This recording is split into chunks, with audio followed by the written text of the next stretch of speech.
ठीक है। आप अगर भगवान कृष्ण के मंदिर में जाने की बात कर रहे हो तो सुबह जाओ, शाम को जाओ, जो समय लिखा है उस समय पहुंचो। आप दत्त भगवान के मंदिर में जाने की बात कर रहे हो तो सुबह जाओ, शाम को जाओ। आप गणेश जी के मंदिर में जाने की बात कर रहे हो तो सुबह जाओ, शाम को जाओ, मना नहीं। आप जितने भी देवता हैं, बहुत ध्यान से सुनिएगा, आस्था चैनल के जितने श्रोता भाई बहन कथा सुन रहे हैं, बहुत ध्यान से सुनिएगा महाराज, बहुत अच्छी कथा, बहुत सुंदर प्रश्न है कि मंदिर क्या हम सवेरे और शाम को ही जा सकते हैं? तो आपसे निवेदन है, जिस बेटे ने ये प्रश्न करा है, आजकल के जो नवयुवक बच्चे हैं बहुत अच्छे प्रश्न करते हैं, ऐसा नहीं है, अगर सही उनको जवाब मिलना भी चाहिए। आप अगर गणेश जी के मंदिर जा रहे हो, राम जी के मंदिर जा रहे हो, आप कृष्ण के मंदिर जा रहे हो, आप दत्त भगवान के मंदिर जा रहे हो, आप किसी अन्य देवता के मंदिर जा रहे हो, तो सुबह और शाम जाइए।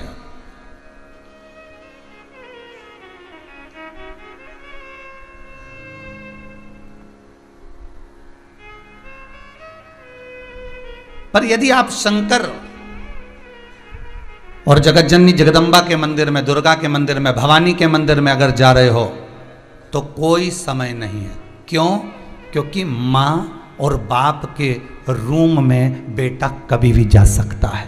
माता और पिता तो बाहें पसारे खड़े हैं।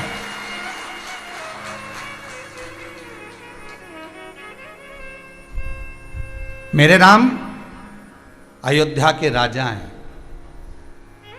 मेरे राम वन में विचरण भी करे हैं 14 वर्ष, पर मेरे राम अयोध्या के राजा बनकर बैठे हैं। तो राजसभा में एक समय की सीमा होती है कि राजा कब बैठेंगे और राजा से कब मिलना है। मेरे भगवान द्वारका के राजा हैं कृष्ण, ब्रज के राजा हैं मेरे बिहारी जी, मेरे राधा रमन लाल जी। एक समय सीमा है कि भगवान कब मिलेंगे, राजपाट में कब प्राप्त होंगे। दत्त भगवान गुरु हैं, साधक हैं, उपासक हैं। एक गुरु के पास, एक साधक के पास, एक उपासक के पास में समय देखकर जाना पड़ता कि कहीं वो तप साधना में तो नहीं लगे हैं।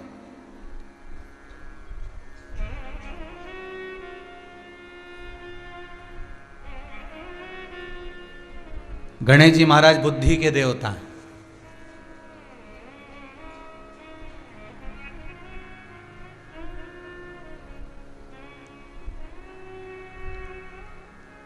बाप और बेटे में अंतर यही है। मेरे शंकर और भगवान गणेश में अंतर यही है। एक बुद्धि के देवता है और एक दिल के देवता है। मेरा शंकर काय का देवता है? अरे जम के तो बोलो, दिल का, हृदय का। इसलिए कुंवारी कन्या भी अगर शादी के लिए किसी देवता की पूजन कर रही है, पड़ोसन बोल रही है, नातेदार बोल रहे हैं, रिश्तेदार बोल रहे हैं, कुटुंब वाले बोल रहे हैं, कबीले वाले बोल रहे हैं, तो क्या, किसकी पूजन करना? शंकर जी की करो। किसकी पूजन करना? माता जी की पूजन करो। किसकी पूजन करना? भोलेनाथ जी की पूजन करो। 16 सोमवार का व्रत कर लो, सावन के महीने का पूजन कर लो, शंकर जी का ये उपास कर लो, प्रदोष का ये व्रत कर लो, साध लो, ये उपास, ये दान। तो जितने भी करेंगे, यहाँ हृदय जुड़ा हुआ है।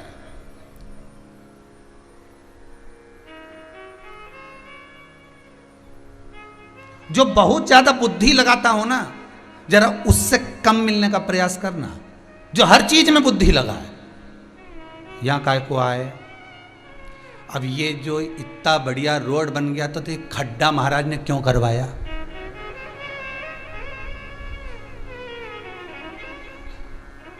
अब तुम्हें खड्डे से मतलब कि पुराण से मतलब?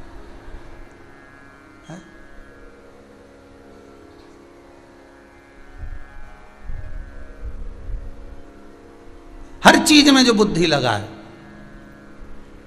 उससे थोड़ा सा दूरी बनाकर चलना। और जो हर चीज में दिल लगाकर बात करे, प्रेम से। 2 बहनें होती हैं, जब 4-5 बहनें होती हैं ना, एक बहन बुद्धि से काम ले, हर जगह बुद्धि लगाए, कितने की साड़ी लाई तो इतने की तो हमारा भोपाल में ही मिल जाती, बता, और तू इतनी महंगी ले आई तार की तो यहीं मिल। हर चीज में बुद्धि लगा, पर उसको दिल नहीं दिख रहा कि बहन लेके आइए, तेरे लिए लाइए, दिल से लाइए, हृदय से लाइए, चित्त से लाइए। तो उसकी कीमत आंकने की क्या जरूरत है कि कितने की लाई? क्या पूछना अपने को? नहीं, आम खाओ कि गुठली गिनो? जो बात बात में बुद्धि लगा रहा हो, जो बात बात में बुद्धि की प्रस्तुति दे रहा हो, ऐसे व्यक्ति से थोड़ा सा कम मिलिए। और जो दिल में लगाए, हृदय लगाए, चित्त लगाए, वृत्ति लगाए, उससे थोड़ा ज्यादा मिल लीजिए।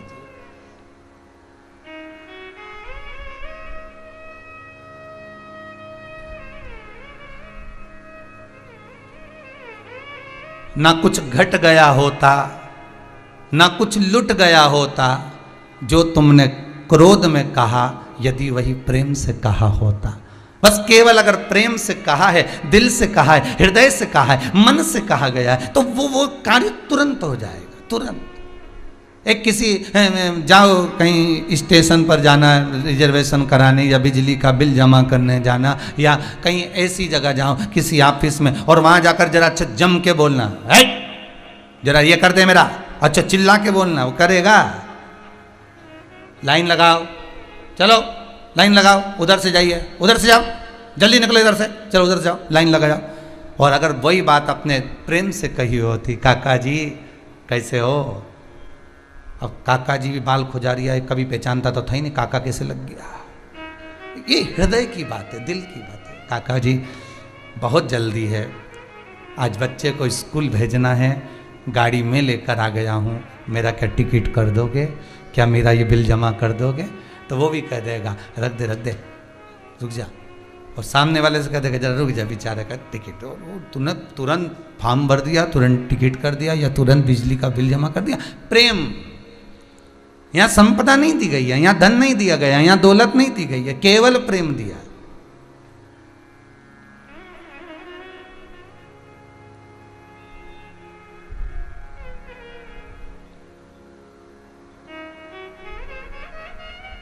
मेरा शिव अगर कुछ देता है तो केवल दिल देता है। ब्रह्मा जी तो खुद परेशान इनसे, खूब। कोई शंकर जी के मंदिर में आया हो, नरसिंह मेहता रोता रोता आया तो नरसिंह मेहता का भला कर दिया, नामदेव जी आए तो उनका भला कर दिया, तुकाराम जी आए तो उनका, रामकृष्ण परमहंस जी आए तो उनका। जो शंकर जी के पास पहुंच गया, नैनों में नीर भरकर शिव के पास जाकर जो कहा गया, शंकर के पास जाकर अनुमोदन किया गया, बस उसने, मेरे शिव ने देख लिया कि ये दिल से करा, ये हृदय से करा, इस चित्त वृत्ति लगाकर इस मन से मेरे को पुकार रहा है, तो शंकर ने देरी नहीं करी। भगवान देरी नहीं करे, ये मेरे को पुकारा, हृदय से पुकार।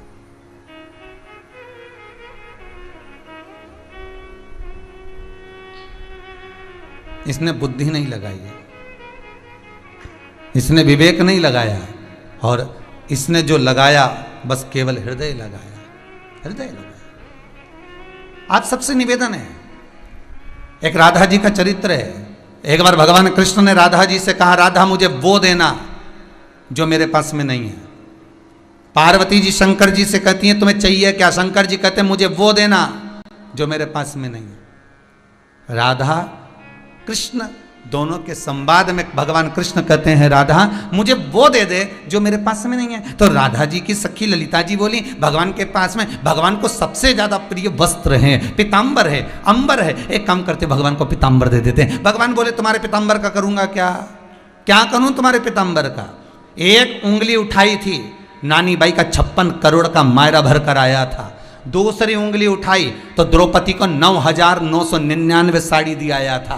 मेरी तो खुद फैक्ट्रियां चल रही, तुम्हारी साड़ी का करूंगा क्या, तुम्हारे वस्त्र का करूंगा क्या, मुझे पीताम्बर चाहिए नहीं। फिर किसी ने कहा भगवान को रतन बड़े प्रिय हैं, सोना चांदी बड़ा प्रिय है, तो भगवान को रतन दे देना चाहिए। भगवान ने कहा तुम्हारे रतन का करूंगा क्या? जब भगवान विष्णु के साथ में लक्ष्मी जी का विवाह किया गया, समुद्र देवता ने जब कन्यादान करा, लक्ष्मी को ब्याहाया, तो समुद्र देव अपनी बेटी को जब ब्याहे थे, लक्ष्मी को ब्याहे थे, तो कितने रतन दिए होंगे विचार कर कर देखिएगा। तो मेरे को रतन तो पहले से पड़े हुए हैं, और लक्ष्मी मेरे चरणों में पड़ी है, तो ना तो मुझे लक्ष्मी चाहिए, ना मुझे रतन चाहिए, ना मुझे पीताम्बर चाहिए। तो किसी ने कहा भगवान को भोजन अच्छा लगता है, भगवान को 56 भोग दीजिए। भगवान के तुम्हारे भोजन का क्या करूंगा? आधा चावल का दाना द्रौपदी की यहाँ खाया था, 10,000 ब्राह्मण का पेट भर दिया था ऋषियों का। अगर पूरा की पूरा एक गासा खा जाता हूं तो पूरी पृथ्वी का पेट भर देता हूं, इतनी सामर्थ्यता रखता हूं। क्या करूं तुम्हारे भोजन का? ना मुझे पीताम्बर चाहिए, ना मुझे अंबर चाहिए, ना मुझे रतन चाहिए, ना मुझे लक्ष्मी चाहिए, ना मुझे भोजन चाहिए। तो इतने में दूसरी बोली फिर चाहिए क्या? तो इतने में राधा तो नहीं बोली, तब ललिता जी बोली इसका दिल राधा जी ने चुरा लिया, मेरे कान्हा का दिल राधा जी ने चुरा लिया। इसलिए भक्त अगर भगवान को कुछ देना तो अपना दिल दे देना, मन दे देना, चित्त दे देना, वृत्ति दे देना। आप भगवान को अपना हृदय दे दीजिए, दिल दे दीजिए, मन दे दीजिए, अपनी चित्त वृत्ति दे दीजिए। और हम क्या करते हैं, भगवान को सब कुछ देते हैं पर फोन पर कहते हैं दिल तो तुझ में लगा है।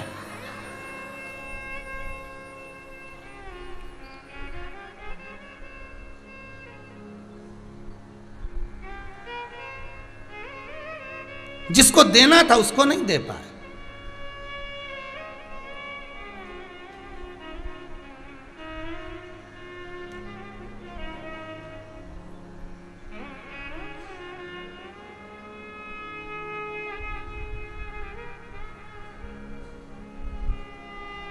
बेटा और बेटी दोनों में बहुत अंतर है। इतना अंतर है बेटा और बेटी में, इतना अंतर है कि दुनिया का कोई अच्छा कथाकार भी इस अंतर को समझा नहीं सकता। एक अंतर तुम देख लो कि बेटी शादी होने के बाद मम्मी से इतनी बात करे और छोरा शादी होने के बाद बाहर चले जाता है तो वो अपनी माँ को फोन लगाकर क्यों नहीं कहता मम्मी आज मैंने यहाँ का काम कर लिया है पर तेरी बहुत याद आ रही है, बहुत याद।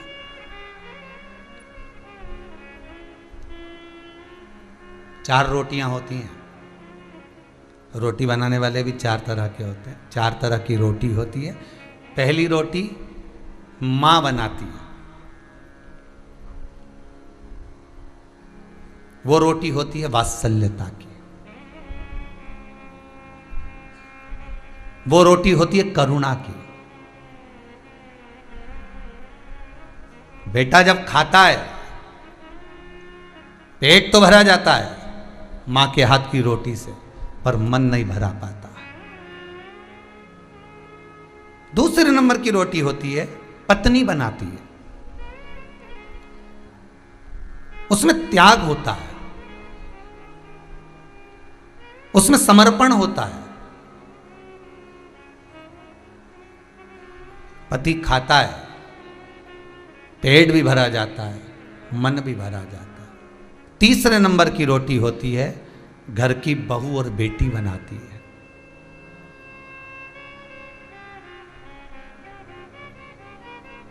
उसमें स्नेह जुड़ा होता है,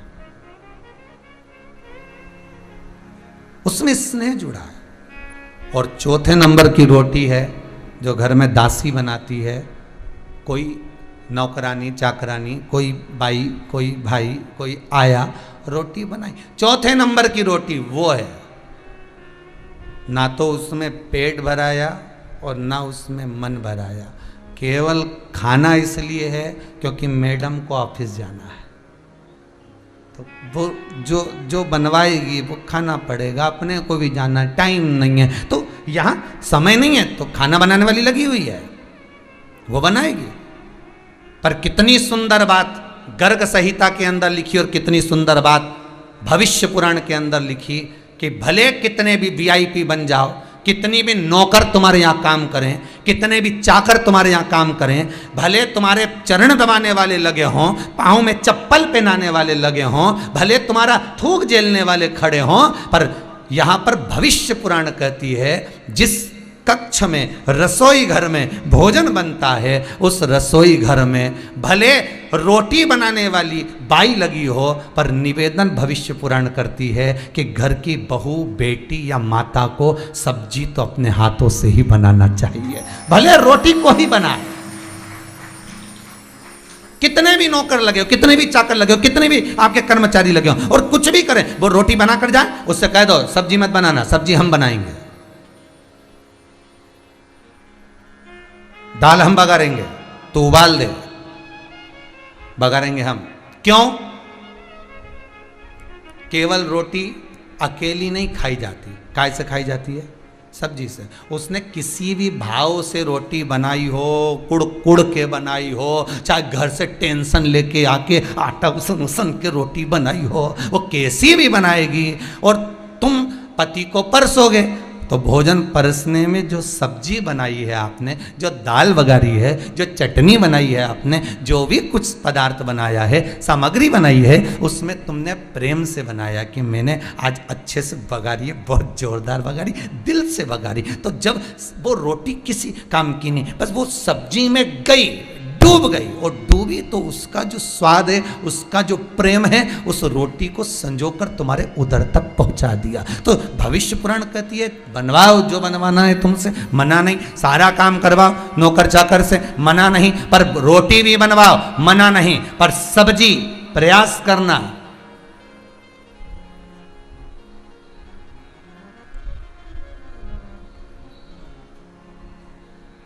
सब्जी स्वयं स्वयं बनाई।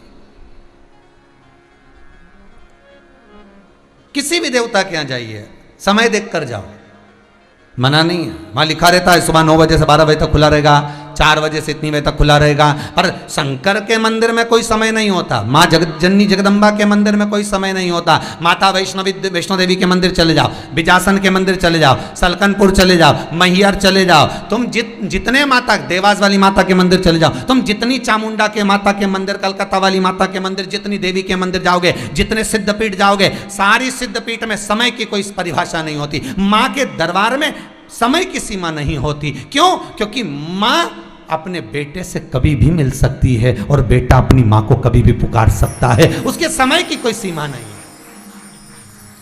आधी रात को भी बेटा रो रहा है, आधी रात को भी बच्चा रो रहा है, तो मां को उठना पड़ेगा, मां को उठना पड़ेगा।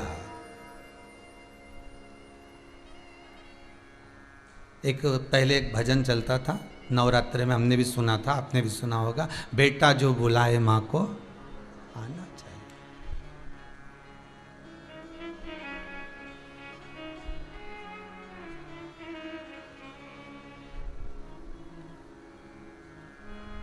बेटा जो बुलाए मां को आना चाहिए।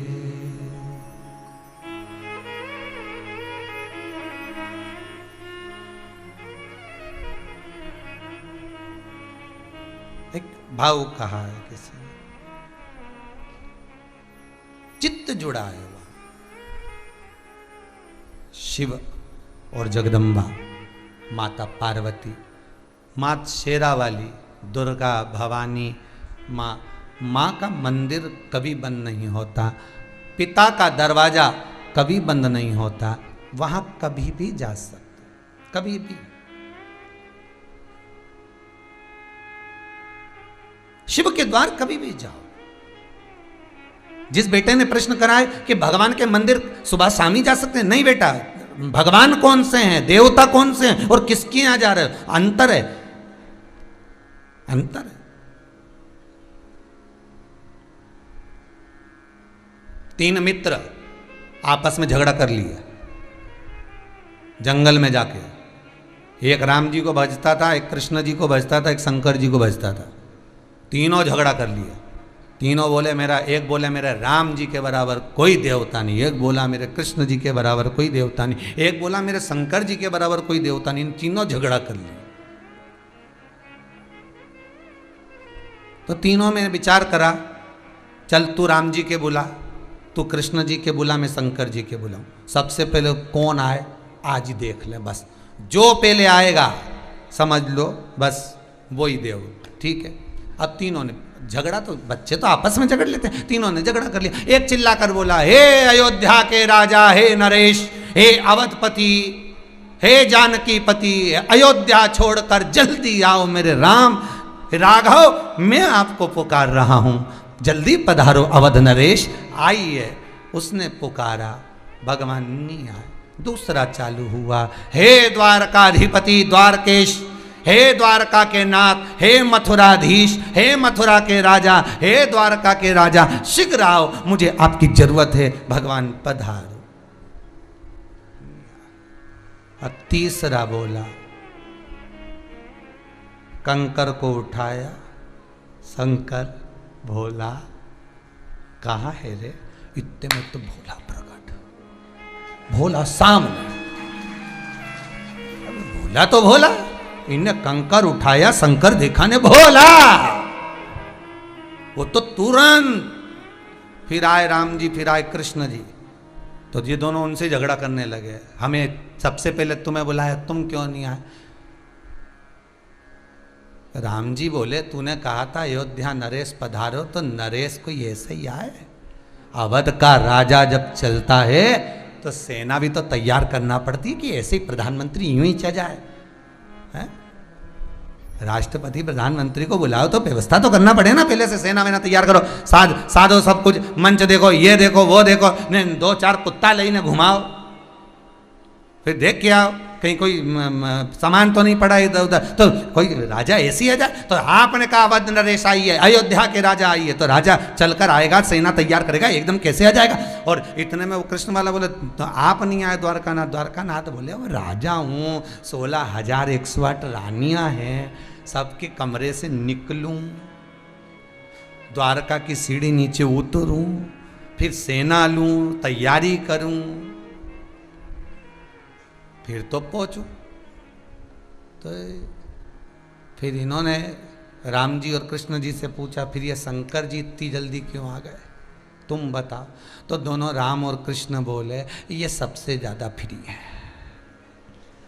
ना तो ये नरेश है ना राजा है, हमें तो फिर भी निकल कर आने में टाइम लगता है, ये तो 24 घंटा घूमते रहते हैं, 24 घंटे। इनको तो पुकार आ जाए। राम मुस्कुरा कर कहते हैं, राम मुस्कुरा कर कहते हैं, इसलिए तो राम करें कि मैं भजन इनका करता हूं। कृष्ण कहते हैं मैं भजन इनका करता हूं। तो शंकर जी से पूछा, फिर ये किसका भजन करते हैं? तो शंकर जी बोले, मैं इन दोनों का करता हूं, मैं राम और कृष्ण का करता हूं।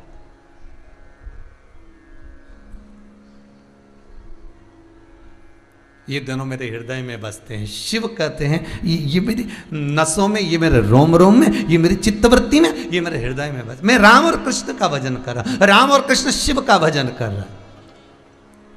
पुकारा जाए दिल से, हृदय से, चित्त। आपको फिर कहूंगा, जैसे प्रकट ऋषि एकांत में बैठकर तब साधना कर रहे हैं, इसलिए आपसे बार बार कहते हैं, बार बार इस व्यासपीठ से कहते हैं, जो मंदिर एकांत में है, जहां कोई नहीं जाता हो, उस मंदिर में जाकर एकांत में बैठकर एक बार भगवान से दिल की बात जरूर करना, हृदय की बात जरूर करना, उससे कहना जरूर, बाबा से एक बार निवेदन जरूर करना।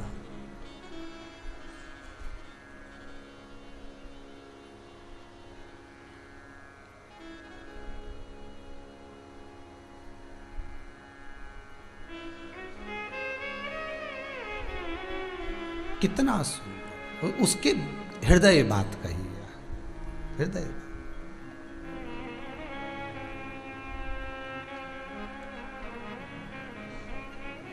प्रकट ऋषि तब करने बैठे थे, वहीं पर एक डाकू आ गया जिसका नाम था अस्तिमाल।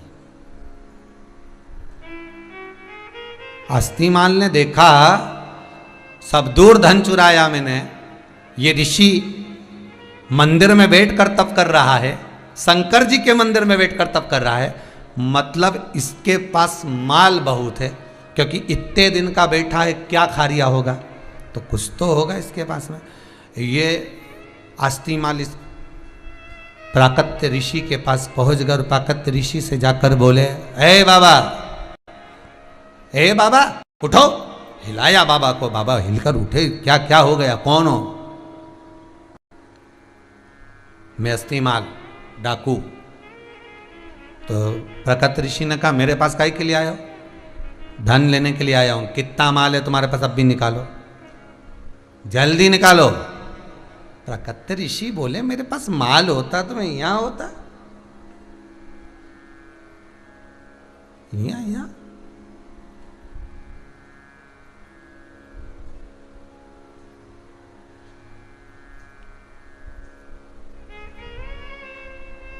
मैं यहां आता क्या?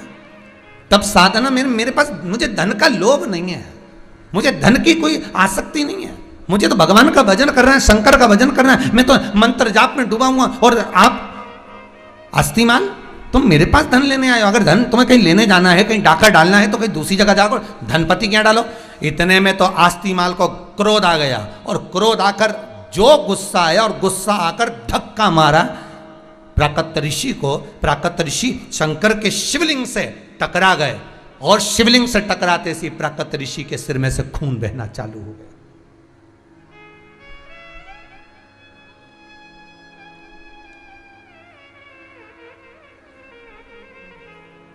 प्राकत ऋषि के सिर में से खून बहा। खून बहते ही, जैसे ही खून बहा, ऊपर मंदिर के शिखर में से सोने की 50 गिन्नियां नीचे गिरी, और गिरी। आस्तिमाल ने सोचा, बता बुढ़ा कितना झूठ बोल रहा है, धन कहां से आया, यह कहां से आया। प्राकत ऋषि ने शंकर भगवान के शिवलिंग को पकड़कर कहा, भोलेनाथ यह क्या लीला रच रहे हो, मेरे सिर से खून बह रहा है, आप धन जड़ा रहे हो, आस्तिमाल को धन मिल रहा है, ये क्या लीला है, ये लीला है क्या।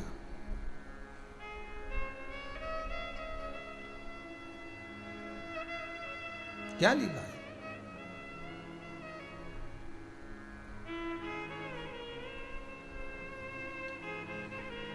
इतनी चोट मुझे पहुंचा दी आपने शंकर।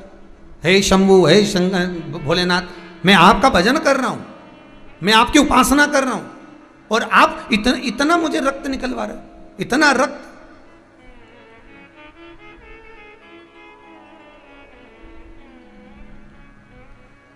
आस्तिमाल ने कहा, बाकी की मुद्राएं और कहां है, जल्दी निकाल, नहीं तो मैं तुझे काट दूंगा, जल्दी बोल। भगवान शिव प्रकट हो गए शिवलिंग में से। प्रकट ऋषि को कहा, प्रकट तेरे और इस अस्तिमाल दोनों में अंतर है। यह अस्तिमाल पूर्व समय का बहुत बड़ा दानी था, इतना दान करता था, इतना पुण्य करता था, इतना सत्कर्म करता था, खूब दान दिया करता था, खूब भजन किया करता था, खूब स्मरण किया करता था। इसके भाग्य में मनुष्य देह धारण करने के बाद इसको राजा का सिंहासन मिलना था,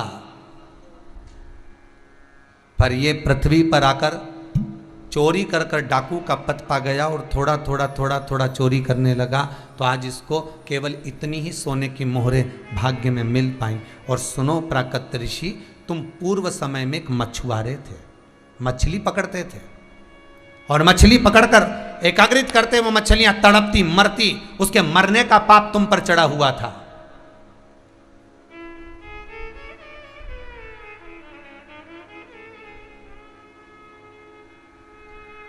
उसके मरने का पाप तुम पर चढ़ा हुआ था। ये खून जो तुम्हारे सिर में से निकला, ये तो थोड़ा सा निकला है। प्राकत ऋषि, पूर्व समय में तुमने एक पुण्य कर दिया था, इसलिए तुम ऋषि का पद पा गए। वो पुण्य क्या था कि एक गाय का बछड़ा प्यासा तुम्हारे पास में आया, और तुमने अपने पानी में से, क्योंकि तुम समुद्र के तट पर थे, वहां खारा पानी था, बछड़े को पानी पीना था, निर्मल जल नहीं था, तुमने अपने घड़े में से थोड़ा सा जल निकालकर उस बछड़े को पिला दिया था, इसलिए तुम्हें ऋषि का पद मिल गया। और ऋषि का पद पाने के बाद भी तुम्हारे प्राण छूटना थे, क्योंकि तुमने इतनी मछलियों को मारा था, तुम्हें तड़प तड़प कर मरना था। ये तो तुम्हारे सिर में जो चोट लगी है थोड़ी सी लगी है, पर एक काम हो गया, इस अस्तिमाल ने जो तुमको धक्का दिया, उससे शंकर का शिवलिंग का स्पर्श हो गया, इसलिए तुमको थोड़ी चोट लगी, तुम्हारे प्राण नहीं छूटे। शिव महापुराण की कथा कहती है कि जब हम शंकर की कथा को श्रवण करते हैं, शिव महापुराण की कथा को सुनते हैं, शंकर का अनुमोदन करते हैं, श्री शिवाय नमस्तुभ्यम का जाप करते हैं, ओम नमः शिवाय जपते हैं, महामृत्युंजय मंत्र का स्मरण करते हैं, या शंकर को एक लोटा पानी चढ़ाते हैं, या एक बेलपत्र समर्पित करते हैं तो ये विचार करना कि हो सकता है कि हमारे पूर्व का कोई पाप ऐसा हुआ होगा जिससे हमें दुख भोगना पड़ रहा होगा, पर आज हमने थोड़ा सा पुण्य कर कर उस दुख को काट दिया, उस दुख को हमने समाप्त कर दिया।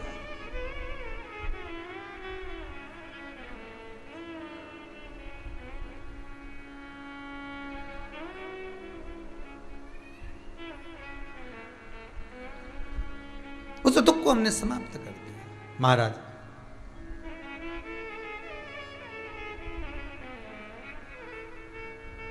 वो शिव है ही ऐसा, नाम है तेरा तारण हारा, कब तेरा दर्शन होगा। जिनकी प्रतिमा इतनी सुंदर, वो कितना सुंदर। सही है कि गलत है? बोलो तो जरा ईमानदारी से है। अब घर में इतने सारे देवता बैठे, शंकर जी, राम जी, हनुमान जी, गणेश जी, कुल देवी, कुल देवता, पितर जी, तो संतोषी माता, तो ये माता, तो वो पिता, ढेर सारे भगवान मंदिर के अंदर। मंदिर इतना सा, देवता इतने, सब खसक खसक के बैठे हैं। एक भी देवता को ड्रेस पहना दो तो दूसरे पे जाके टिक जाए। अब इतने देवता, अब इतने सारे देवता को अब भोजन कितना खिलाया तुमने? ईमानदारी से बोलना। शंकर जी, हनुमान जी, पार्वती जी, गणेश जी, दाई सूंड का गणेश, बाई सूंड का गणेश, फिर लक्ष्मी जी, फिर इसके बाद में लड्डू गोपाल जी, फिर ठाकुर जी, फिर राधा जी, फिर कृष्ण जी, फिर संतोषी माता, फिर घूमने गई थी तो बद्रीनाथ जी से बद्रीनाथ जी लाई थी, रामेश्वर गई थी तो वहाँ से रामेश्वर जी लाई थी, फिर जगन्नाथ जी गई तो वहाँ से जगन्नाथ जी लाई, फिर द्वारका गई वहाँ से द्वारका जी लाई, फिर सीओर आई तो उज्जैन चली गई, वहां से महाकाल जी लाई। अब इतना सारा देवता और इतनी सी शक्कर, इतनी सी शक्कर, और इतनी समझदार बन के बढ़िया पल्लू वल्लू डाल के इतनी सी शक्कर लेके आई है और भगवान के सामने रख के, जय जगदीश। अब गणेश जी भगवान शंकर से बोले हम खाएंगे, हनुमान जी बोले हम खाएं, राम जी के हम खाएं। सब देवता आपस में झगड़ा करे तो देवताओं ने भी सोच लिया इसने अपने को खाने के चक्कर में किचकिच कराई, अब जे किचन में जाए तो अपन भी किचकिच करा। तो ये किचन में पहुंची और सास के साथ जो किचकिच चालू हुई तो सास भी सोचे हमारी तो ना जाने क्या है ऐसा हमारे घर में, समझ में नहीं आए गुरु जी, हम तो कितनी जगह पूछे समझ में नहीं आए कि जरा सी बात के पीछे सब बात बिगड़े तो सब झगड़ा हो जाए। तो उनसे कह दो शक्कर कम है, थोड़ा आइटम तो बड़ा। देवता इतने शक्कर इतनी से कितनी खाए सो, हमारे यहाँ सब कुछ है गुरु जी, पर शांति नहीं, तो शांति हो कहाँ से? भगवान को तुम लोग बेवकूफ़ बनाओ। अगर रखो, साधो, पूजन करो, साध्य बनाओ, भगवान की आराधना कर रहे हो, दिल से कर रहे हो, तो फिर भगवान के साथ कपट क्यों कर रहे हो? पति की थाली अलग, पत्नी की अलग, जेठानी अलग, बड़ा छोरा अलग, बड़ी छोरी अलग, और भगवान इतना सारा एक।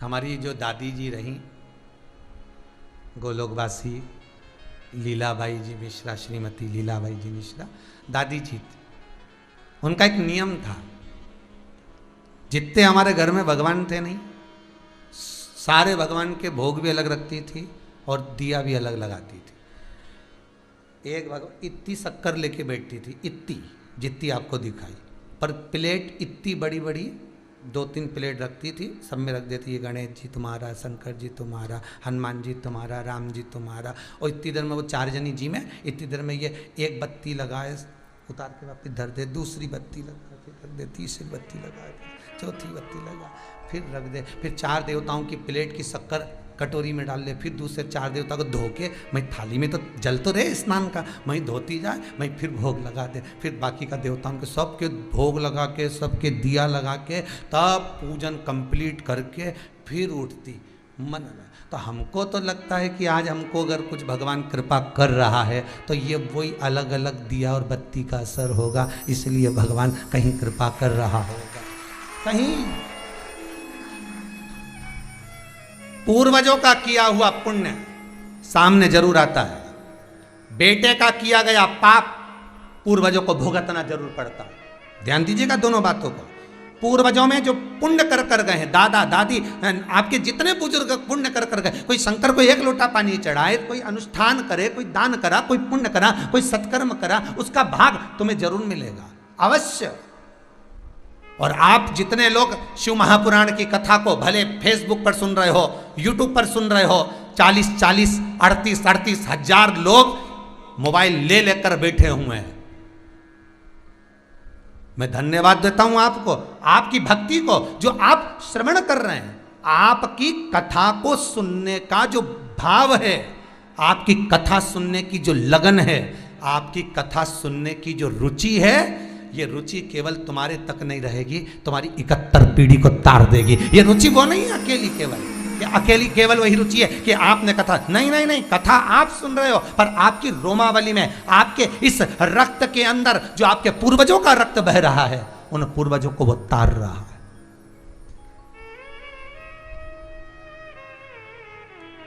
वो तार रहा है।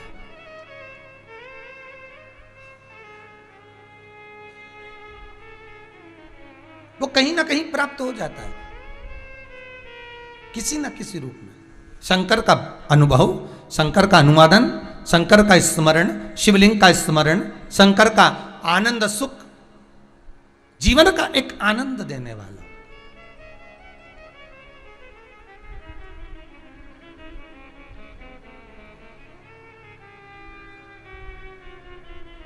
एक बार गोलोक धाम में भगवान कृष्ण, राधा दोनों विराजमान थे।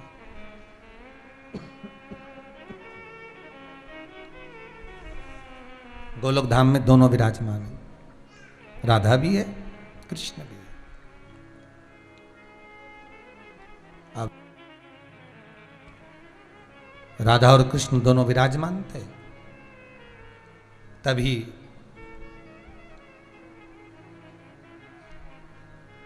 अच्छा, आप लोगों को कभी कभी ऐसा महसूस होता हो कि राधा कृष्ण का तो ये द्वापर में अवतार हुआ, यही राधा कृष्ण। केवल द्वापर में राधा कृष्ण नहीं, राम जी केवल त्रेता में नहीं आए, ऐसे ना जाने कितने त्रेता निकल गए और कितनी बार मेरे राम आ गए। ना जाने कितनी बार सतयुग निकल गया, ना जाने कितनी बार द्वापर निकल गया, ना जाने कितनी बार कलयुग निकल गया, और अपने जैसे ना जाने कितनी बार आ चुके। कई बार सतयुग आया है, कई बार द्वापर आया है, कई बार त्रेता आया है, कई बार कलयुग आया। ये पृथ्वी कई बार नष्ट हो गई, पानी में डूब गई, चारों तरफ हाहाकार मच गया, सब दूर त्राही त्राही मच गई। कल आपको देवप्रयाग का वर्णन किया था, जहां पर भागीरथी और अलकनंदा का संगम है। उसको देवप्रयाग क्यों कहते हैं, उसका कारण क्या है?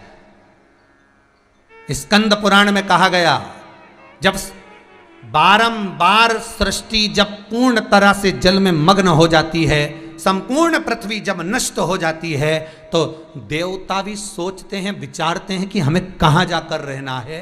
तो ये भागीरथी और अलकनंदा का जो संगम है, संगम की जो धार बहती है, जहां पर आप कभी दर्शन करेंगे देवप्रयाग का, तो वहां जो संगम की धार बह रही है,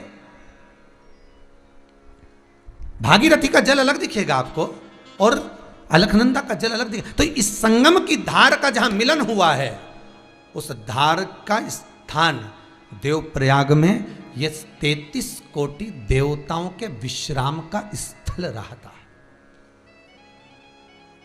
कई लोग तो जाते हैं बद्रीनाथ, केदारनाथ, यमुनोत्री, गंगोत्री, तो देवप्रयाग गाड़ी निकल कर चली जाती, बस पढ़ लेते हैं देवप्रयाग है, पर देवप्रयाग में रुकने का उनका मन, रुको और 50 बार गाड़ी वाले से बोला हमको रुकना है, यहाँ दर्शन करना है, प्रणाम करना है, नमन करना है इस भूमि पर, जिस भूमि पर संपूर्ण जब सतयुग, त्रेता, द्वापर, कलयुग जब संपूर्ण नष्ट हो जाता है, जब संपूर्ण चला जाता है, उसके बाद जब सृष्टि को पानी में डुबाया जाता है, तब केवल यह देवप्रयाग की एक भूमि ऐसी होती है जहां 33 कोटि देवता वापिस इस सृष्टि का निर्माण करने के लिए ब्रह्मा जी को उत्सुक करते हैं, ब्रह्मा जी को अग्रण्य करते हैं।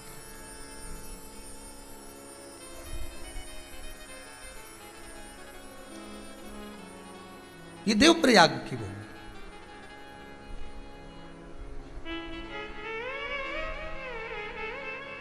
सहज नहीं है महाराज। एक बार भगवान कृष्ण राधा जी के साथ में गौलोक धाम में बैठे हैं, और गौलोक धाम में राधा कृष्ण केवल यही नहीं, ऐसे कई राधा कृष्ण, कई बार भगवान मेरे राधा और कृष्ण का कई बार द्वापर में अवतार हो चुका, कई बार मेरे भगवान आ चुके। गौलोक धाम में राधा कृष्ण विराजमान थे। पूर्णिमा का दिन था, कार्तिक की पूर्णिमा।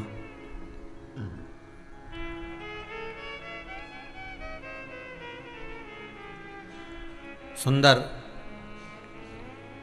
राधा उत्सव चल रहा था, खूब सुंदर उत्सव चल रहा है। कार्तिक की पूर्णिमा है और जब उत्सव चल रहा है वहां पर सारे देवताओं को आमंत्रित करा गया। 33 कोटि देवता आकर विराजमान हुए। 33 कोटि देवता जब आकर विराजमान होते हैं, 33 कोटि देवता जब वहाँ आ जाते हैं, सिंहासनों पर जाकर बैठ जाते हैं, विराजमान हो जाते हैं, तब माता सरस्वती से कहा जाता है कि आप अपने स्वर को लगाइए और कुछ मनोरंजन का आनंद कराइए, आप गायन करिए।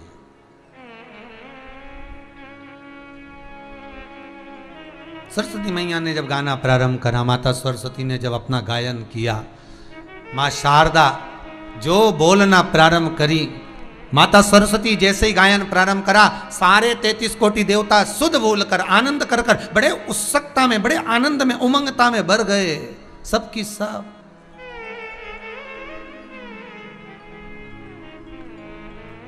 भर गए।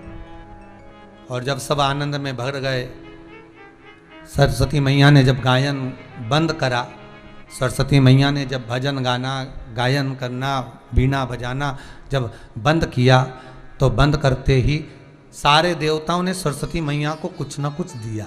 भगवान शंकर ने भी कुछ दिया, रतन आदि प्रदान करे, कोई किसी ने कुछ दिया, सारों ने दिया। सरस्वती मैया बड़ी खुश, बड़ी आनंद में, आज मेरा कितना सम्मान हुआ, कितना सम्मान हुआ है।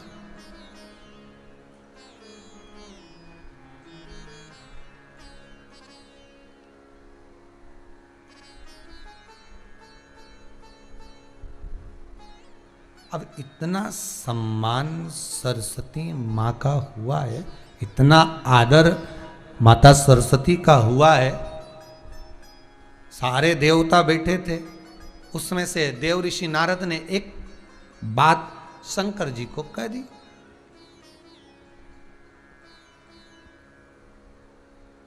ये गंगा अवतरण की कथा है,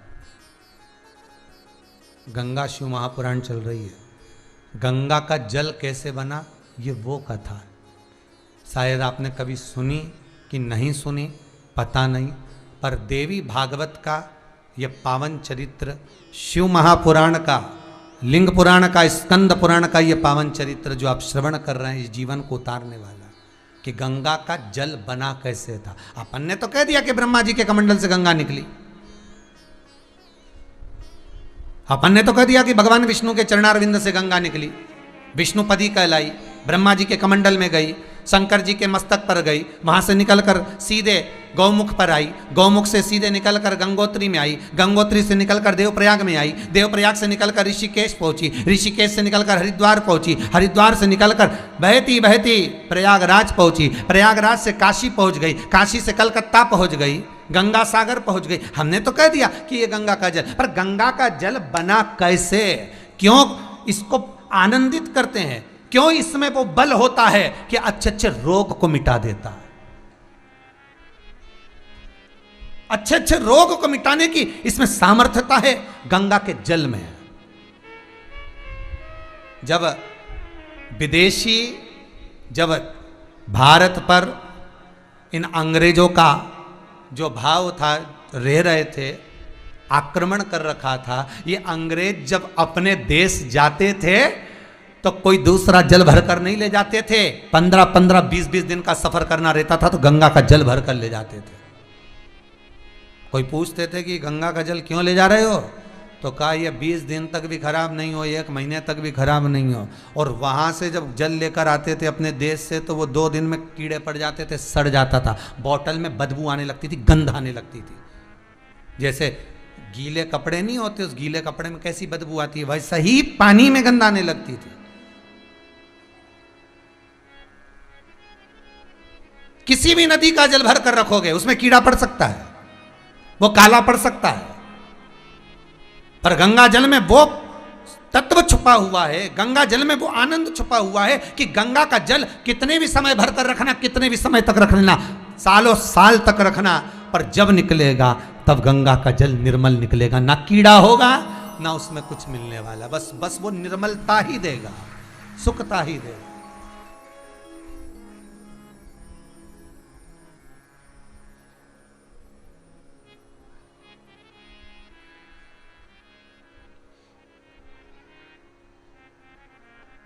एक कोई विद्वान आया था और भाई वो उनको हो सकता है कि किसी से किसी को तकलीफ होती है, कई लोग होते हैं ऐसे दुनिया में जिनको तकलीफ है, तो हमसे आकर प्रश्न करा, ये बताओ महाराज जी हमको आपसे प्रश्न करना। मैंने कहा बोलिए क्या प्रश्न करना।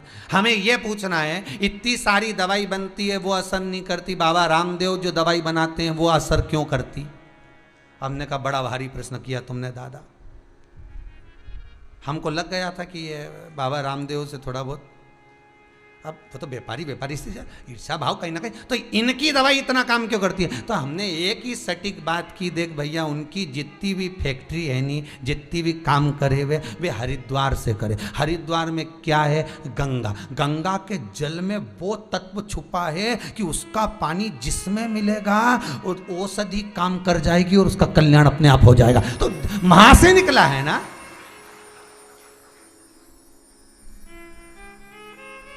जल भी तो देखो कौन सा मिलाया जा रहा है, अगर कुछ मिलाया भी होगा तो थोड़ा बहुत तो जल, अगर किसी पत्ती को धोया होगा तो गंगा के जल में धोया होगा, किसी जड़ी को धोया होगा तो गंगा के जल में धोया होगा, किसी पदार्थ को धोया होगा तो गंगा के जल में धोया होगा। गंगा के जल में जो चीज डाल दी वो अमर तत्व देती है,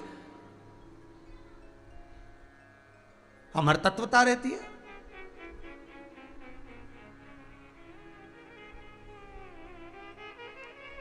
धार में एक हमारे इंदौर में सराफा वाले हैं, उनकी सास ससुर धार में रहते हैं। धार में रहते हैं तो उनके ससुर जी को हो गया कैंसर। डॉक्टर ने कह दिया इनका कीमो चालू करना है, इनको कीमो होना है, इनका कीमो चालू करना है, कैंसर है और बड़ा भारी हो चुका है, लास्ट स्टेज पे पहुंच चुका है, ऑपरेशन करना पड़ेगा, ये करना पड़ेगा। पत्नी शिव की भगत थी, शंकर की उपासक। उसने कहीं शंकर की कथा में पढ़ लिया होगा कि गंगा के जल में वो तत्व छुपा है कि अच्छी अच्छी बीमारी को भी ठीक कर सकता है। पत्नी ने कुछ नहीं कराया, सीधे हरिद्वार चली गई, एक कमरा किराए का ले लिया, 4 महीने वहां रुकी, गंगा के जल में बैठती पति को लेकर, उसी जल को पिलाती, उसी जल का आचमन, वहीं बैठकर मंत्र का जाप, श्री शिवाय नमस्तुभ्यम, ओम नमः शिवाय, महामृत्यु जो जपना है गंगा के सामने, उसी जल का पान करना, भोजन भी उसी जल से निर्माण करना, उसी जल का प्रयोग करना। वो 4 महीने बाद जब वापिस आई और जांच करवाई तो कैंसर समाप्त था महाराज, कैंसर समाप्त हो गया था। जल की महत्वता को पहचानिए कि उस जल में ऐसा क्या है, गंगा के जल में ऐसा क्या छुपा है। गंगा के जल में 33 कोटि देवता भी जिस जल में स्नान करने को तरसते हैं, वो जल कोई साधारण नहीं हो सकता।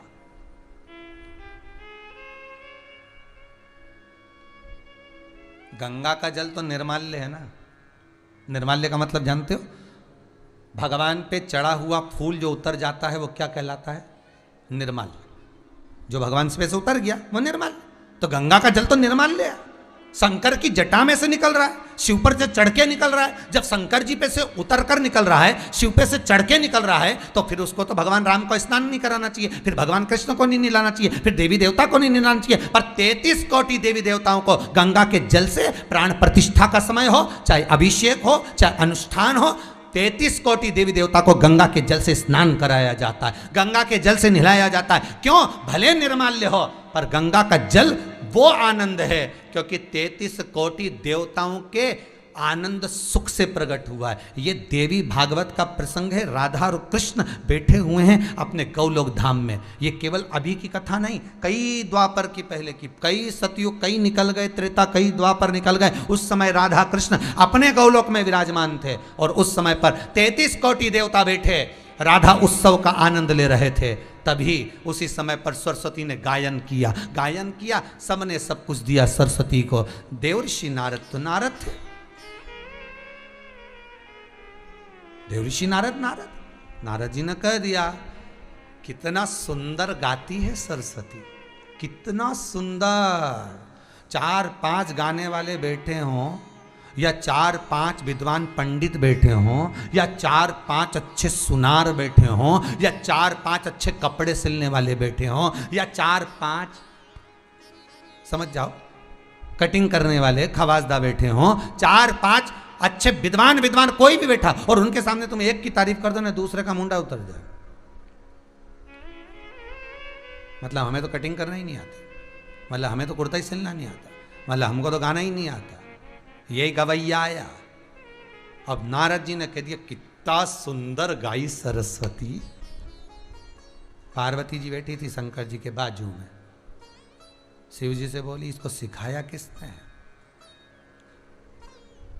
सरस्वती को जब स्वर नहीं आते थे तो श्री सेलम के उस पर्वत पर मेरे देव अधिदेव महादेव मल्लिका अर्जुन के रूप में जब कार्तिकेय से मिलने जाते थे तो सरस्वती को सिखाने के लिए जाते थे। कार्तिकेय से तो केवल मिलना एक संवाद की बात थी।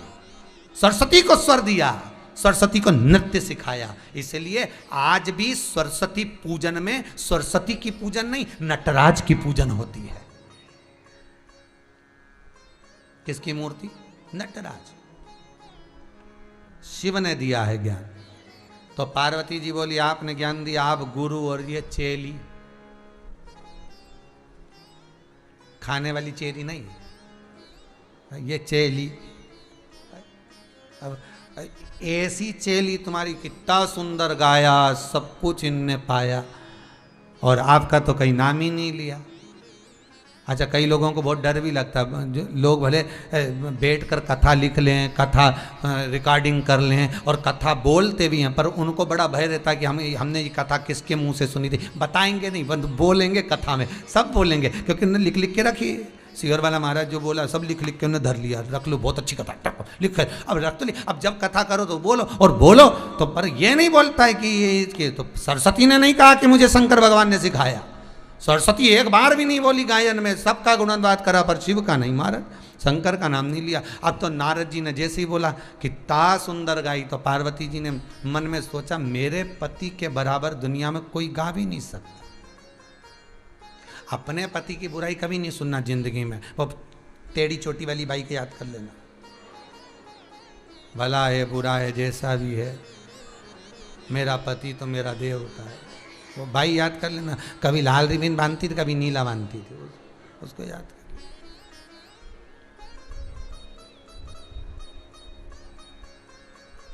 पति की बुराई नहीं सुनना हो, कभी नहीं सुनना। कोई कितई के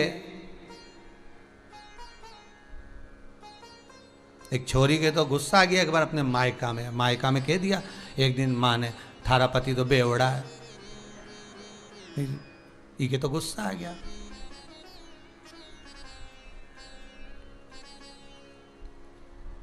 और गुस्सा में जाने कह दिया, हमारा बापू भी तो बेवड़ा है। अब बोले, अब क्रोध, दोनों सास और बहू झगड़ी। क्यों? वो अपने पति की बुराई नहीं सुन सकती थी, तो ये अपने पति की बुराई नहीं सुन सकती। धर्म पत्नी है। मायके जब जब जाना, सावन का महीना आ रहा है, अच्छे से जाना, पति की कभी बुराई करके मत आना, मान सम्मान बना कर आना। बहुत बढ़िया साहब, वो तो जब से शिव पुराण सुनी दिया है तो और जोरदार हो ही गया, और जोरदार, वो के बराबर तो कोई नहीं है। बहुत बढ़िया।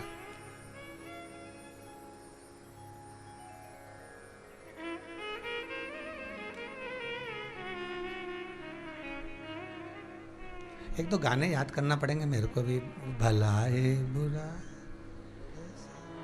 तो देखना पड़ेगा। तो अब इतना भाव से बोले, बुराई नहीं सुनूंगी हो। पार्वती जी ने शिव जी से कहा, भोलेनाथ जी से, बाबा मेरा ओघड़ दानी, मेरा त्रिकालदर्शी कैलाशी शिव, मैंने कभी नहीं सुना आपके मुख से गायन और आपका नृत्य नहीं देखा।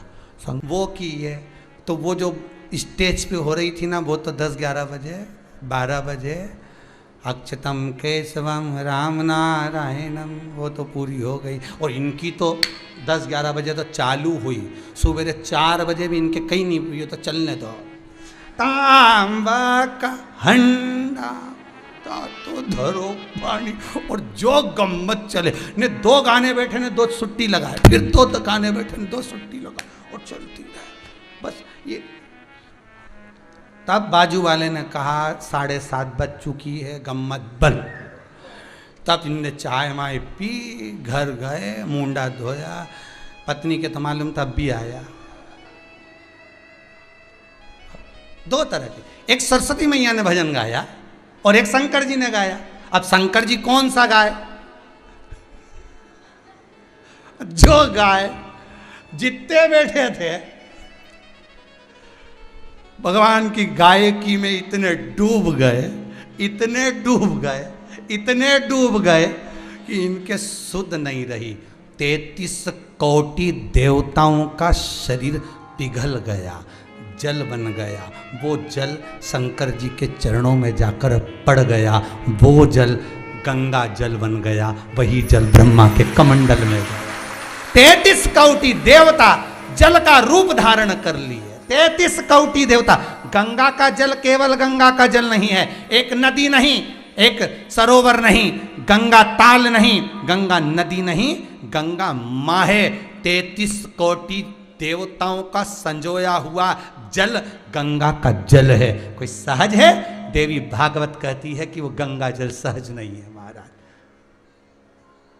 ये गाना प्रारंभ करे, वो भक्ति में गाना सुनकर, भजन सुनकर डूब गए, पिघल गए। 33 कोटि देवता शंकर के भजन सुनकर पिघले थे। मेरा द्वारकानाथ माता रोहिणी के शब्द सुनकर पिघला था। जिस समय पर माता रोहिणी द्वारका में आई और उनको रोक लिया, रुक्मणी, सतभामा, जामवंती, कालंदी, मित्रवंदा, लक्ष्मणा, सबने रोका, मां रुको, मां रुको। क्या हो गया बहुओं? क्या बात है?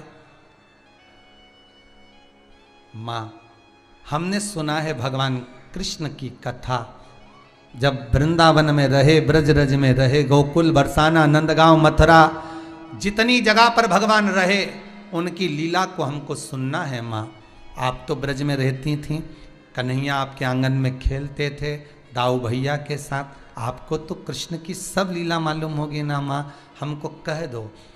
इतने में रोहिणी जी बोली, काकी बोली रोहिणी कि मैं कथा तो कह दूं, कृष्ण का चरित्र तो कह दूं, ब्रज की पूरा चरित्र मैं तुम्हें सुना दूंगी, मना नहीं है। ब्रज का चरित्र कहने में मुझे मना नहीं, पर दिक्कत इतनी सी है, अगर मैं तुमको ब्रज का चरित्र सुनाऊंगी, गोपियों का चरित्र सुनाऊंगी, ग्वालों का चरित्र सुनाऊंगी, और उस समय पर अगर कृष्ण आ गया और कन्हैया ने मेरे मुख से सुन लिया तो वो रो देगा, इसलिए मैं कैसे सुनाऊं। तो इन्होंने कहा चिंता मत करो, आप चिंता मत करो, हम सुभद्रा जी को खड़ी कर देते। किसको खड़ा करा? सुभद्रा। सुभद्रा जी को बुलाया गया, आप यहां खड़ी हो जाओ दरवाजे पर। दरवाजे पर? हाँ, बस यहीं खड़ी रही। सुभद्रा जी ने पूछा क्यों? मुझे दरवाजे पर क्यों खड़ा करा जा रहा है? रुक्मणी, सतभामा, जामंती, कालंदी, मित्रवृंदा, लक्ष्मणा आदि सब बोल रही हैं। हमें भगवान कृष्ण के बचपन का चरित्र सुनना,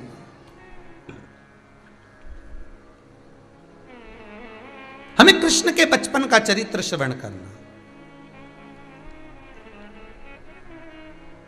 ठीक है, तो करना क्या है? मुझे सुभद्रा जी से कहा एक काम करना, कन्हैया ना आ जाए उसका ध्यान रखना। गोपियों को याद कर कर रोएगा ना तो अच्छा नहीं लगेगा कृष्ण। सुभद्रा जी दरवाजे पर खड़ी हो गई। रोहिणी काकी ने कथा कहना प्रारंभ करा। भगवान का बाल्य चरित्र जो रोहिणी जी सुनाती सुनाती गई, फिर मथुरा आने की जो कथा कहना प्रारंभ करा, नैनों से नीर रोहिणी जी के बहना चालू हुआ। रुक्मणी, सतभामा, जामंती, कालंदी सब रो रही हैं। इतनी देर में भगवान कृष्ण और बलराम का आगमन हो गया। कृष्ण और बलराम आ गए। सुभद्रा जी बीच में खड़ी थी, एक इधर से आया, एक इधर से आया। कृष्ण इधर से, बलराम इधर से, सुभद्रा बीच में खड़ी। चरण सुभद्रा के पास में रखा ही था। सुभद्रा तो खुद आंखों से नीर बहा रही थी भगवान की लीला को सुनकर। कन्हैया मौन होकर खड़े हो गए। रोहिणी जी कथा कहती रहीं। कन्हैया आंख के आंसू खुद के पोंछते रहे। खुद के आंख के आंसू मेरा कृष्ण पोंछ रहा था। इतना रोया मेरा ठाकुर कि पोंछते पोंछते मेरे ठाकुर के हाथ गल गए।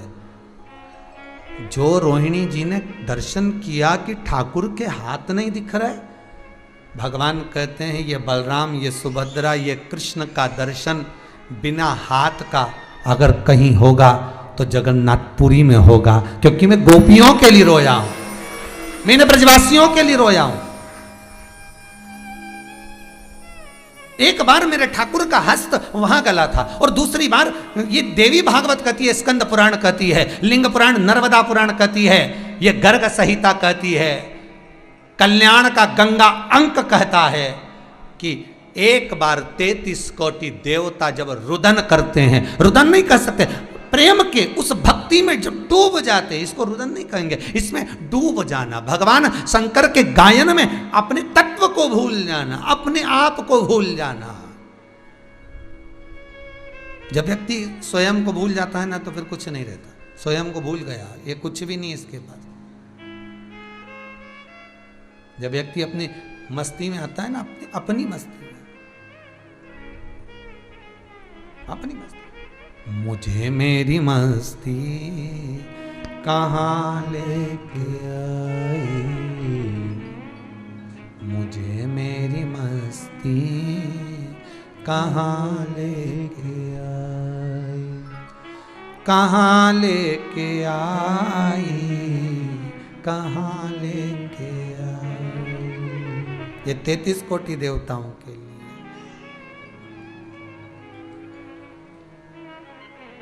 इतनी आनंद मस्ती में डूब गए देवता, इतनी आनंद मस्ती में कि उनको शुद्ध नहीं है। शरीर कहां गया? प्रेम जब अनंत हो गया,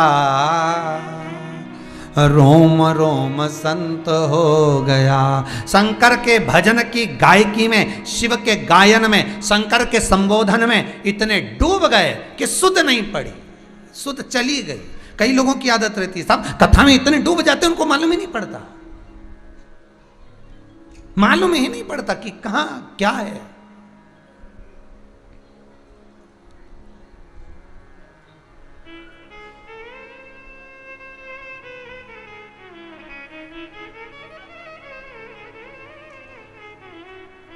कहां सुध थी?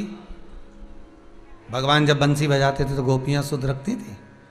इतना डूब जाती थी कि लहंगा धरा शीश पर, दई चूनर पाऊं, पतियन रोके नहीं रुकी, छोड़ चली घर गांव। उनको सुध नहीं रहती थी। एक स्नान करने गई थी, नहाने गई थी, जो स्नान करने गई थी उसके दांत थोड़े बड़े बड़े थे गोपी के। नहाने गई, स्नान कर कर आई तो बाल खुले, लहंगा चोली पहनना था लाल कलर का, पहन लिया ब्लैक कलर का, काला। सुरमा लगाना था नैनों में, लगा लिया होठों में। लाली लगाना थी होठों में, लगा लिया नैनों में। बिंदी लगाना थी लाली की, कुंकू की, लगा ली काजल की। दांत बड़े, होठ काले, आंख लाल, लहंगा चोली काला, ऊपर से बाल खुल्ला। बंसी की आवाज में सुध भूल गई। जैसी दरवाजे से निकल रही थी, इसका पति अंदर आ रहा था। आते सी डर गया। कौन है जो चिल्लाया? कौन है? पत्नी कोनी मार के बोली, मैं लीला। कहां जा रही? कन्हैया जी के साथ रास करने जा रही। अब होठ काले, दांत लंबे। हमें तो हमारे इधर का वो 16 श्राद्ध में गोबर की संजा होली नहीं बनाए, वो याद आ गई। हिरनी का बड़ा बड़ा दांत, कि थारी अम्मा मारेगी कि कूटेगी। अब ध्यान आ जाए। अब गाते ना माता, छोटी सी गाड़ी लुढ़कती जाए, जा में बैठी संजामा, गागरो चमकाती जाए, चूड़ लो चमकाती जाए, बोझ जाए। बोले सब। अब पति डर गया। पति ने कहा ऐसा श्रृंगार करा, जरा दर्पण तो देख ले। पत्नी बोली तुम देख लो, हम तो अच्छे।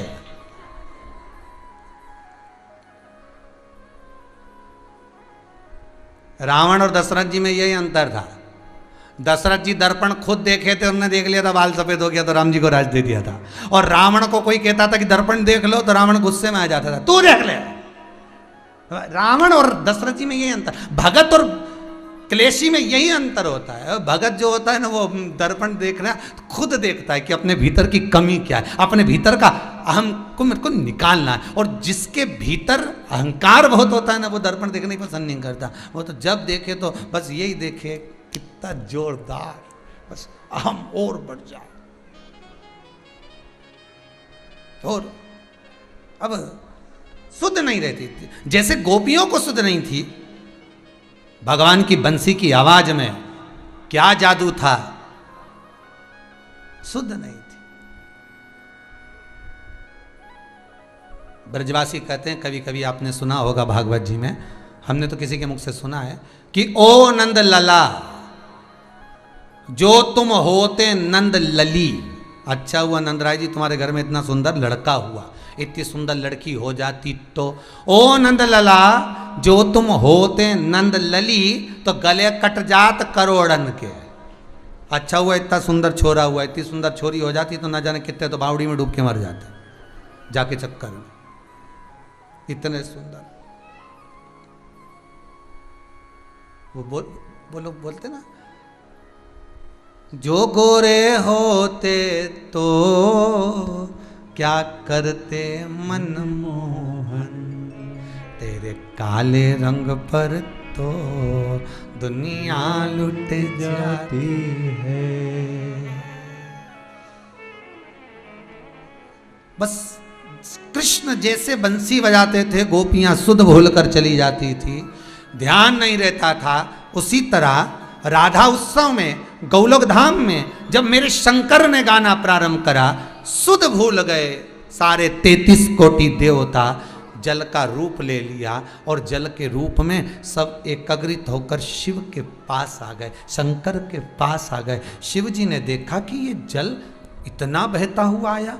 पार्वती जी ने शंकर को शुद्धता दिलाई, भोलेनाथ अब थोड़ा रुक जाओ, 7:30 बज गई, अब थोड़ा रुक जाइए। भोलेनाथ जी रुके तो भोलेनाथ जी ने पूछा ये देवता उन कहाँ चले गए? सब कुर्सी पे बैठे थे, सिंहासन पर बैठे थे, गए गए कहाँ?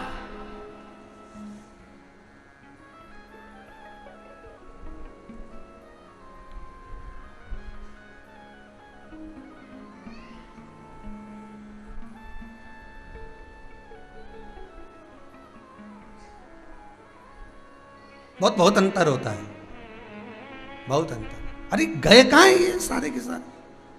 तो पार्वती जी बोली गए कहीं नहीं, कथा सुन सुनकर, भजन सुन सुनकर ये सब पानी का रूप धारण कर लिए। तुम्हारे चरणों के पास सब है, तुम्हारे चरणों के पास सब जल के वेग में है, सब जल के रूप में। शिव जी ने जल को हाथ में उठाया,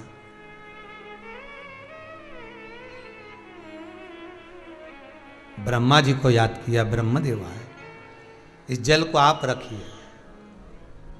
सारे देवता अगर इस जल के रूप में हैं तो इस जल देवताओं को, इस जल को, इन देवताओं को मैं अपने मस्तक पर धारण करूंगा। शंकर कितने करुणा करने वाले हैं वो देखिए कि देवता सब शिव के चरणों में आ गए थे, तो शंकर जी ने सोचा ये मेरे चरणों में देवता आ गए तो इनका सम्मान कैसे करूंगा। चरणों में झुककर अगर सम्मान करूंगा तो लोग क्या सोचेंगे, इसलिए इस जल को सिर पे चढ़ा लूंगा तो सम्मान ही सम्मान हो जाएगा। कभी अगर मौका मिले और तुम जानो कि भाई हम सामने रहकर कुछ दे नहीं सकते, सामने रहकर सम्मान नहीं कर सकते, तो पीछे रहकर तो कर सकते हो, पीछे होकर तो कर सकते हो। दिया शिव ने ब्रह्मा जी को दिया, ब्रह्मदेव।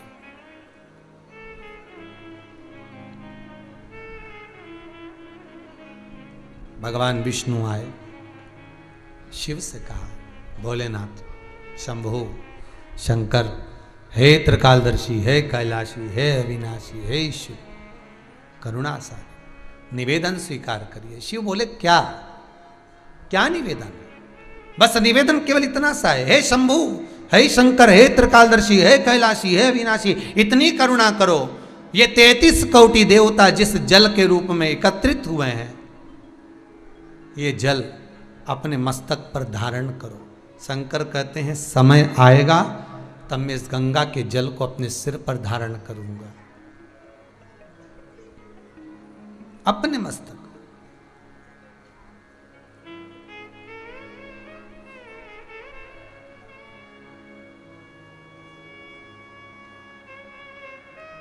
और कोई सहज नहीं है, गंगा का जल फिर निवेदन करूंगा आप सभी से।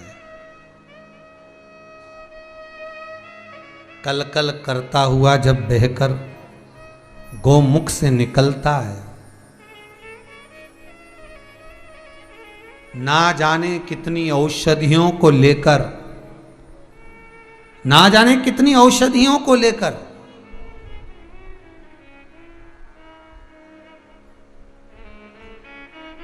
देवप्रयाग तक आता है। देवप्रयाग से ना जाने कितनी औषधियों को लेकर ऋषिकेश, हरिद्वार तक आता है, कितनी औषधियों को लेकर। और वो औषधियां उस जल में पत्थर से घर्षण कर कर कर पिसाती जाती हैं, पिसाती जाती है। इसलिए तो गंगा के जल में कीड़ा नहीं होता, सड़ता नहीं है, बदबू नहीं आती, गंध नहीं आती। जब लोगे तब निर्मलता देगा, तब निर्मलता। एक नर्मदा और एक गंगा। एक नर्मदा,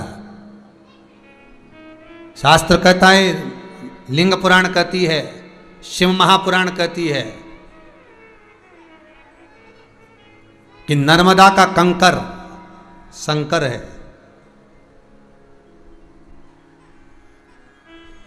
गंगा का कंकर गौरी शंकर है। बहुत ध्यान दीजिएगा महाराज। गंगा और नर्मदा, नर्मदा का एक एक कंकर शंकर का भाव व्यक्त करता है।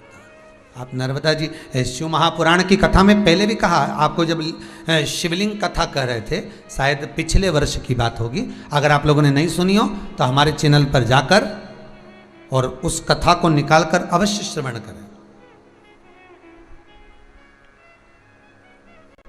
जब हमारे चैनल पर पहुंचेंगे सब्सक्राइब कर उस चैनल पर कथा को निकालिएगा, पिछले वर्ष की शिवलिंग शिव महापुराण कथा सुनिएगा। उसमें वर्णन किया था कि आप पारद का शिवलिंग बनाओगे, आप पन्ने का शिवलिंग बनाओगे, मूंगा का शिवलिंग बनाओगे या पुखराज का शिवलिंग बनाओगे, पत्थर का शिवलिंग बनवाओगे, मार्बल का बनवाओगे, काले पाषाण का बनवाओगे, जितने भी शिवलिंग का आप निर्माण करोगे, इनकी प्राण प्रतिष्ठा, इनकी सिद्धता आपको करवाना पड़ेगी। इनको सिद्ध करवाना पड़ेगा घर में रखने से पहले। इनको प्रतिष्ठित का भाव देना। भले स्थायी नहीं करेंगे, भले प्रतिष्ठित नहीं करेंगे, पर चलित मूर्ति भले उठाएंगे स्नान कर, पर उसको सिद्ध तो करना पड़ेगी। इनको सिद्ध करना पड़ेगा। पर एक नर्मदा जी का कंकर, नर्मदा जी में से निकला हुआ एक पत्थर, नर्मदा जी में से निकला हुआ एक कंकर, नर्मदा जी के जल से निकला हुआ एक पाषाण, आप उसको अभिषेक कराएं ना कराएं, आप उसको सिद्ध कराएं ना कराएं, आप उसको प्रतिष्ठित कराएं ना कराएं, वो अपने आप में प्रतिष्ठित होता है। जहां रख दिया जाता है वहां सिद्ध हो जाता है। जहां रख दिया वहां सिद्ध है। नर्मदा का कंकर शंकर है। नर्मदा का कंकर शंकर।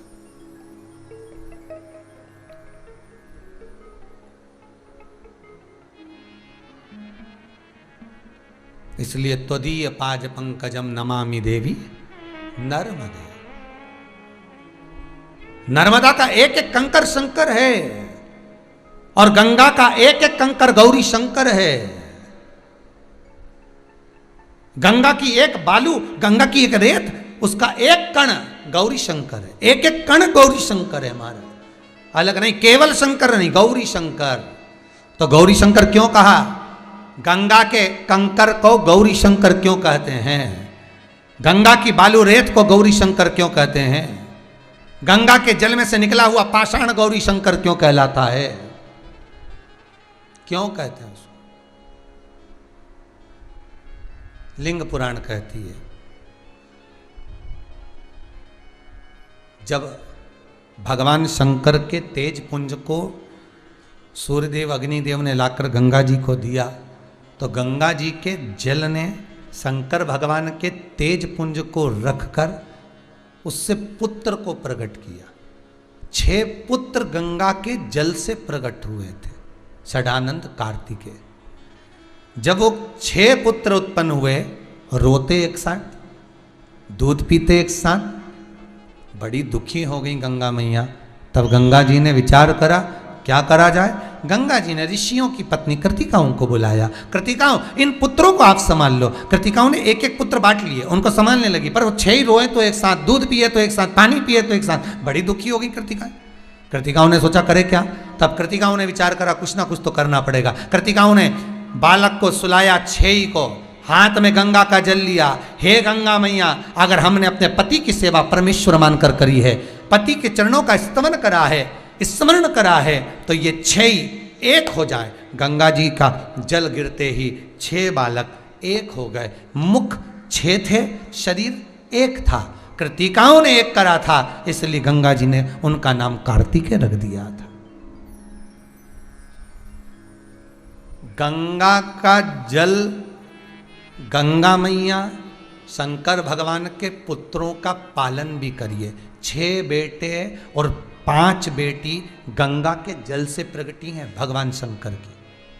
भगवान शिव के जो 13 बच्चे हैं, उन 13 बच्चों में 6 लड़के कृतिका ने पाले, जो 6 पुत्र वो एक हो गए थे। भले कार्तिक अब एक कहलाना, अपन कहलाएंगे तो 6 पुत्र और 5 बेटियां। जब शंकर भगवान स्नान करने बैठे गंगा के जल में, शरीर में से जो पसीने की धार निकल रही थी, उसने 6 रूप, गंगा जी ने 5 रूप बांट दिए। शिव जी की 5 बेटियां उत्पन्न हो गई थी, जया, विषहरा, शामरी बारी, दौतली और देव। ये शंकर जी की 5 बेटियां भी गंगा के जल से प्रकटी हैं, 5 पुत्री। तो ये गौरी शंकर क्यों कहते हैं? शंकर भगवान जैसे नर्मदा का कंकर शंकर है, तो गंगा का कंकर भी शंकर होना था, पर गंगा का कंकर गौरी शंकर है। क्यों? उसका कारण केवल एक है, क्योंकि गंगा मैया भगवान शंकर के पुत्रों का, बेटियों का पालन करी है, तो गौरी का ही एक रूप है। किसका रूप है? गौरी का ही। गौरी का रूप है। और उस कंकर में गंगा का जल जो लगा हुआ है, गंगा का जल जो स्मरण किया हुआ है, वो गौरी शंकर का ही प्रतीक है, सहज नहीं।